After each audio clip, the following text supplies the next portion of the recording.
Hey everybody, it's Zach from Myshire Farm, and today we're going to talk about the 3 decisions you need to make before you start raising Coturnix quail. So our last video we talked about all the benefits and why you should raise quail. So we're going to assume you made the decision to jump in and start raising meat and eggs for your family with Coturnix quail. These are the 3 main factors that you're going to need to decide. So in this video, we're just going to talk about the 3 factors, very short, and then we'll dive into more of in-depth videos as we go along. But number 1, we need to talk about housing. So are you going to raise them inside? Are you going to raise them outside? Are you going to raise them in a cage or in a hutch or in an aviary?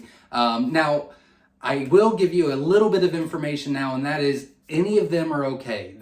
One of the biggest questions I get is, are quail weather hardy? And they are. They're very adaptable to the situation. We have people in Canada and Alaska that raise quail inside and out, uninsulated barns and insulated garages, everything in between. And then we have people in Texas and Puerto Rico and Florida and things like that, where it's opposite weather and they do the same thing. So they're very hardy. They need to have a little shelter to get out of the elements, such as wind, snow, rain, things like that. But as far as the temperature goes, they're very, very adaptable to that. But you'll need to decide where you want to raise them at. The big thing is you want them to be 3 quail per square foot and 5 hens to every 1 male. And that will help with the aggression and the territorial and fertility and all kinds of great stuff. The second thing you'll need to make a decision on is how many. That's right, how many do you want to start with? So we do have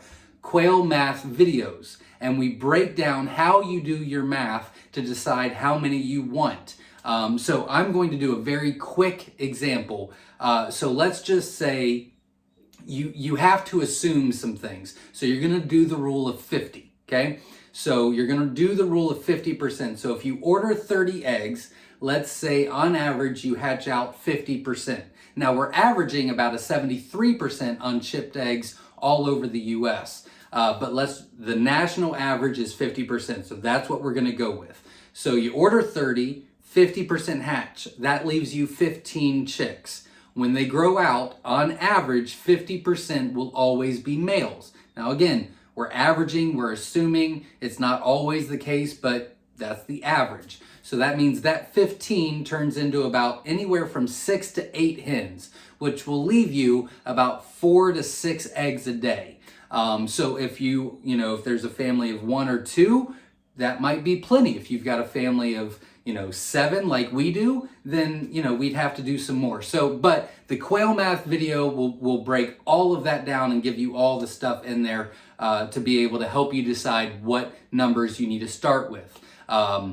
So you can look that up as well, and you'll just type into the YouTube search bar Quail Math by Myshire Farm. Those videos will show up for you. And then you also want to decide what kind you want to start with. So there's many different varieties. You can check a lot of them out on our website at myshirefarm.com. But we've got jumbos for jumbo weight for meat, and then we've got jumbos for very large eggs, and then we've got jumbos that are dual purpose. We've got jumbos that are laying really, really well, but they're a little bit smaller than the other jumbos. Then we have celadons, which are like the blue egg layers, which is pretty cool. We've got a lot of like 22 different feather color types. And then we've got standards that are like extremely, extremely well egg producers, but they're not as large in meat and eggs. So, do you want quail that are going to lay about 330 eggs a year for you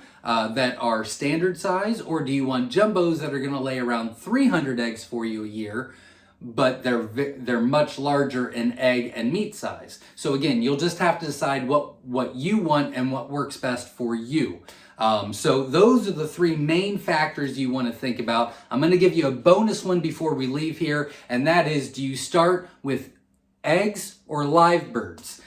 So again, do you want, if you start with live birds, then, all you need to do is have a setup for your cage or your hutch or your aviary, and you're good to go. If you're wanting to do hatching eggs, well, then you need to have a brooder and then a cage and then an incubator, heat plates or heat lights, and feeders and waters and things like that. So there's a lot more setup. However, it is much more of a rewarding process, and it's a lot less expensive if you go the hatching egg route.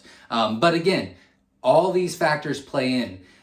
It's really, there's not a right or wrong way. There's many different ways, and it just is what works best for you. So we're going to dive more in depth in the next video as far as getting you started with raising Coturnix quail and giving you some tips and tricks on how to be successful with that. But until next time, think about those 3 factors plus the bonus. And then if you have any questions, remember, every Sunday at 7 p.m. Eastern Standard Time, we go live right here on our YouTube channel, Myshire Farm, for a live question and answer. Make sure you like and subscribe, and I hope to see you on the live. Until next time, everybody, stay safe.